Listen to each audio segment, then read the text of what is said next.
With everything in readiness, the command is given, and our 60 wagons are on the way. And we could sing, we've left the realms of safety. We were stopped once by the Indians. There were 1,000 of them. They could have easily killed us all. July the 5th. We were camped on a small stream called Gooseneck Creek. It was here my sister Mary Louise was born. A meeting was held. It was decided we could go no further. The snow so deep and no food. We were doomed to starvation. While many may say our toil was in vain, To enter such a desolate land, Someday this journey will be remembered as our legacy west. There are some who, in the attempt to gather design with the people, have had to stop here and there along the trail. Perhaps a broken axle, perhaps the oxen died, or were driven off. Some again are having difficulty leaving mother, father, children buried under the sod along the trail. Others find their health so deteriorated that they cannot move. To all such we say, come. You find your comfort for a little while, and then you come. The spirit of the gathering works upon your heart. Obey it and come. Brigham Young looked to the Old Testament prophecies of building a house of God in the tops of the mountains to which all nations would flow. With this spiritual perspective, Brigham referred to the original companies as Zion's Camp, or the Camp of Israel. In times of anxiety and tribulation, such a name would serve as a reminder of their mission and bring hope and cheer to their travels. 150 years later, the members of the Reenactment Company also sensed the wisdom of such perspective, a focus which lifts them above the mere miles and movements of each day and aids in unveiling the secrets of the trail. 200 miles into their journey, traveling through cold wind, rain, and mud, the reenactment team values the vision of the trail's original travelers. The trek, I argue, came to take the Mormons back in time to experience the relationship between humanity and divinity in the same way that was experienced by the ancient Hebrews. That is, we were a covenant people tried not in the fires of Sinai, but in the very real dirt out there in the plains, the mountains, deserts. They called themselves the Camp of Israel, and I think they compared themselves with the Israelites in so many ways. There were just many parallels. They felt that they were the exodus from bondage, from spiritual bondage, from temporal bondage, and they were going to find their Zion, their promised land in the West, and Brigham Young was very much their Moses. Joe, now that's white and beautiful. I don't suppose you'll wear it much, but maybe you could tuck it in that The Reenactment Company also relies upon the leadership of a wagon master, a responsibility which has been divided among 3 men, who each take a turn depending upon the state through which the company travels. During the portion from Omaha to Wyoming, that responsibility rests upon the shoulders of Joe Vogel from Grand Island, Nebraska. To start with, I think it's a great honor that I was selected to be a wagon master. The fact that I am not part of the LDS Church, and the people have just broke every rule, I think, in being nice as far as I'm concerned, because you couldn't ask for nicer people and more support than I have. 100 years ago, he'd been there. That's what he'd do. My dad and his grandfather, when my dad was 4 years old, came across out of Missouri in a covered wagon over to Culbertson, Nebraska. I know for sure it's his second trip across Nebraska in a wagon. Oh, I know I'm walking in footsteps of the other wagon masters. There's the ruts that we go across. You could just sit and see those wagons coming over there 150 years ago. It's just something that puts a cold chill up your spine when you go across them. Modern days, that's what it is. Instead of smoke signals and telegraph, we use walkie-talkies now and cell phones. So if the Pioneers had had them, it'd been a lot easier. This is what improves us as far as accidents, the people being safe, the the movement of the wagon train. They didn't have that 150 years ago, and I can imagine what it had to be like when you had 30, 40 wagons out there and trying to communicate with the back of your wagon train. When you're crossing the country in a saddle or on a wagon, you see everything there is out here. I've heard so many people say, you know, I've been down this road 50 times that I don't ever remember seeing what I've seen today. And that's what it is being able to see the world in a slow motion, get the good out of it. Wagon, ho!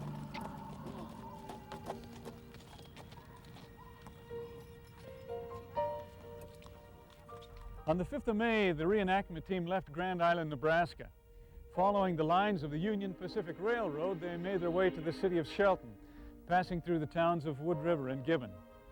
With the Platte River still on their immediate south, the company traveled on to Kearney, where they were joined by the Southern Reenactment Expedition.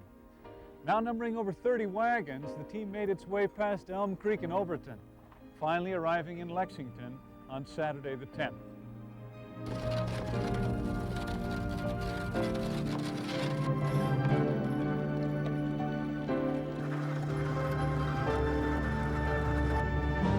In honor of the wagon train, miles of these flags were erected between the towns of Sheldon and Gibbon, Nebraska. The strips of fabric represent the 6,000 people who perished along the Mormon Trail during its 22-year use from 1847 to 1869. A Boy Scout troop in Sheldon spent 6 weeks making the flags, which were erected by people from the town the evening before we came through. We were each given one, and many of us still carry it on the side of a wagon or on a horse. Diana and Max Pitcher, May 7th, 1997. I'm amazed at the number of crosses that I've seen on the trail today. I had no idea that they had lost that many people coming across. It's a symbol of all the pioneers that died. I just miniaturized it to make it easier to carry. It's estimated that some 6,000 people died along the Mormon Trail. In times of sickness and death, many remained behind to resolve their particular hardships before resuming the trek west. But in some cases, families and individuals remained behind indefinitely, and their settlements are strewn along the path.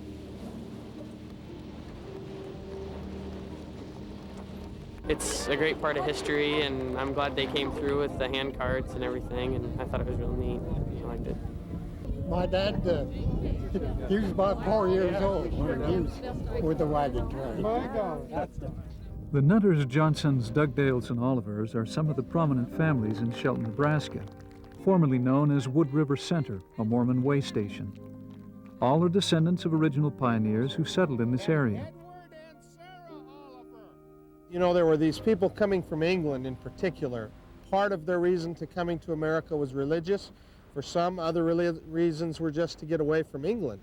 And as their faith became tested, Nebraska, for a few, seemed like a good place to stop and settle, and so they did. They found that as a place where they could homestead. Edward and Sarah Oliver broke a wagon axle on July 4th of 1860. Unable to properly repair it, they stayed behind at Shelton. Several years later, the couple would separate. Edward would go on to Salt Lake. Sarah would stay in Nebraska. Witnessing the coming of the wagon train, Jody Oliver Fletcher experienced firsthand what her great-great-grandmother, Sarah Oliver, found all too familiar 150 years ago. I was very touched when I seen them pull into town and think about what her and the kids had went through to get here. That I guess start all of our lives. These people still have the blood of Israel in them. They are still a part of what we would call the children of Israel, and that still is there for them. That means that they are susceptible to the Spirit, and this Spirit that has swept across Nebraska and across this trail touches them and pulls them towards the truth. I'd love to go out west and visit out there and even visit some of his family from out there.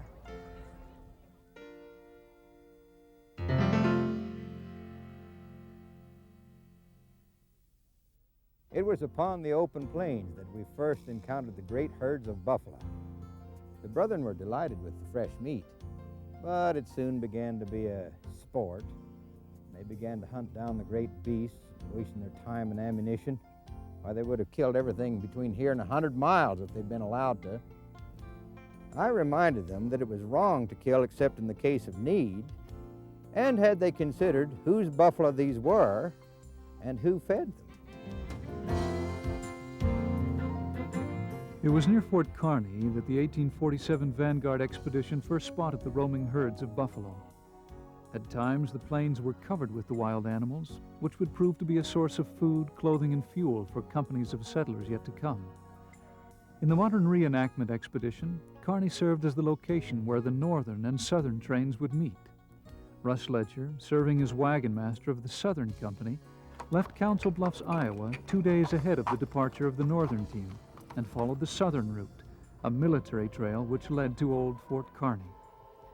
We had accomplished our task, and that was to put together the southern route, to have our dedications, to have a meaningful experience for every walker, handcart, individual, the saddle horses, the teams. They were glad to get there, as it was a goal achieved, and now we have followed up with the long-term goal of getting all the way to Salt Lake. Learned about we call them the Mormons, and it's like we read about these people that teased them about their religion and stuff, so they moved. And they were shooting at them, and they killed some people, like some of the Mormons. And then when this one guy got killed, then they moved to I think it was Salt Lake City. Oh, I'm very excited, yeah. You know, I've been waiting for this day since January. Well, actually, since last year. I wanted to keep on going. It was so nice last year when we got here, and the people has been tremendous here. Oh, there's a homemade wagon. I've been going on wagon rides for a number of years, and I kind of put together a wagon that I thought I liked with the features I wanted, and I wouldn't change much. These are Model A car wheels on the front and Model A truck wheels on the back. In case of rain, I do have a windshield wiper. There's something to be said for authenticity, and I kind of envy these guys that are riding these wooden wheel wagons and looking authentic. However, maybe I'm just spoiled. I guess I'd rather ride in this one, even though they do look good. Canesville, Winter Quarters area was a ghost town at the end of '52. They got real comfortable and decided to stay there for several years. In fact, in 1851, the First Presidency sent out an epistle telling these people that it's about time you get out to the valley. And 1852 was the single largest immigration year for Latter-day Saints. We're going to walk the whole way. So we can follow Sam's path. And they're going to carry Mom. Little boys and little girls, dirty feet and pretty curls. Some with smiles, some with pain. They walked along the wagon train. The wind would blow about their heads. The dirt and grass would be their beds. Often sick and clothed in rags, still they loved their moms and dads. Men with oxen, mules, and flies. Women cooked and baked the pies. Daddy, who is leading Brigham Young? Why, Jesus Christ, of course, my son. A morning sun, a moonlit night, a just reward for doing right. Some only see what's in their hand. Others see what's in God's plan.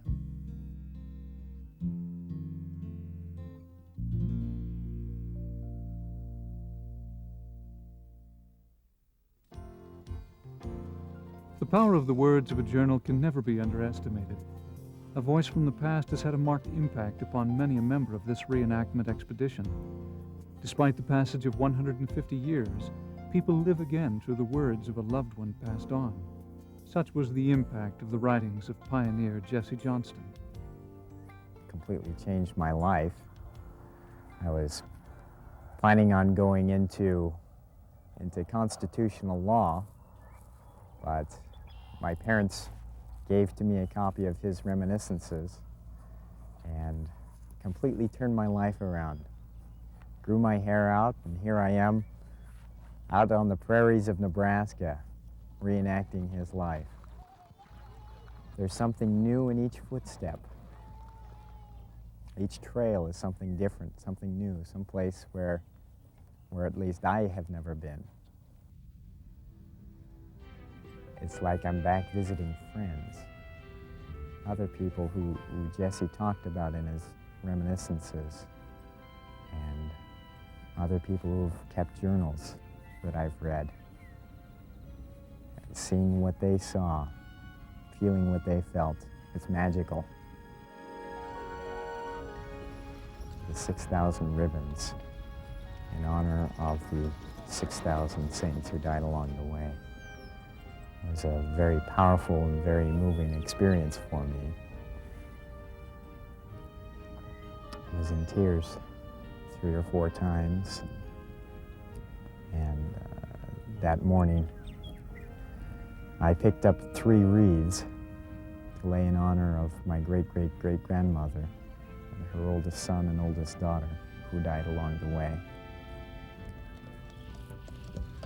And I have 3 of those ribbons that I have tied to the strap on my canteen, so that each time I take a drink, I think of them, and I'm carrying them to the promised land.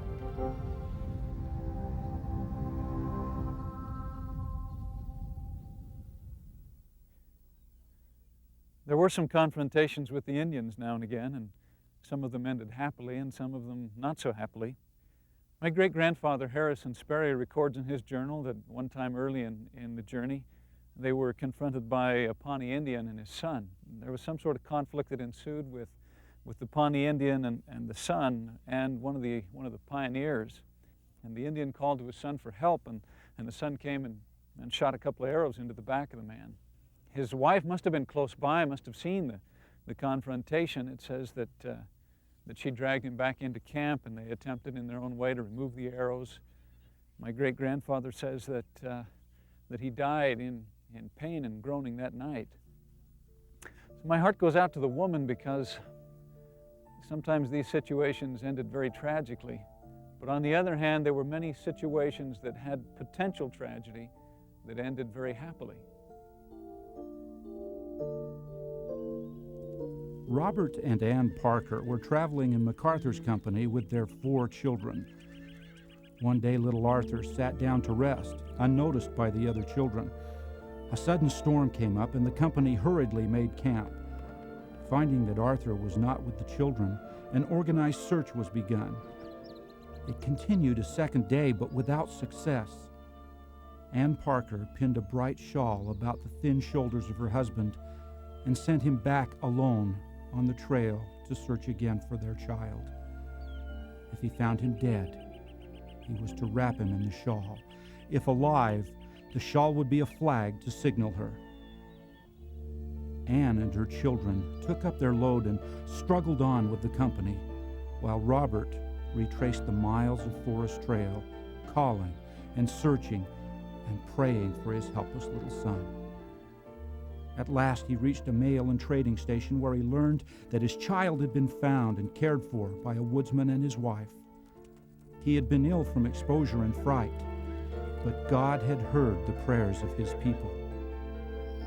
Out on the trail each night, Ann and her children kept watch, and when, on the 3rd night, the rays of the setting sun caught the glimmer of a bright red shawl, the brave little mother sank in a pitiful heap in the sand.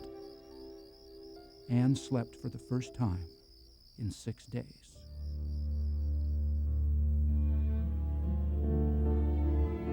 How can one describe the feelings of those early pioneers? We placed our hearts, our dreams, our hopes, our very lives in the hands of God. And whose hands were those? Why, the hands of his devoted servants, his sons and daughters on the trip. There was such love and devotion manifest on that trip as to defy the grip of death. And thus, one by one, 2 by 2, company by company, God worked his miracles upon this people. Love is little, love is low, love will make our spirits grow, grow in peace, grow in light, love will do the thing that's right. Love is tender, love is best, in thy arms of holy rest. Keep me safe, keep me still, always open to thy will. Love thy neighbor, heal thy friend, tender mercies now descend, full of hope, full of grace, as I gaze into thy face.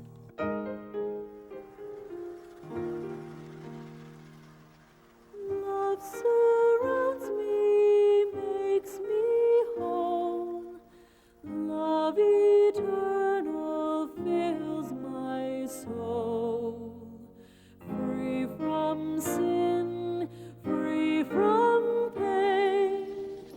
When our Savior comes to reign,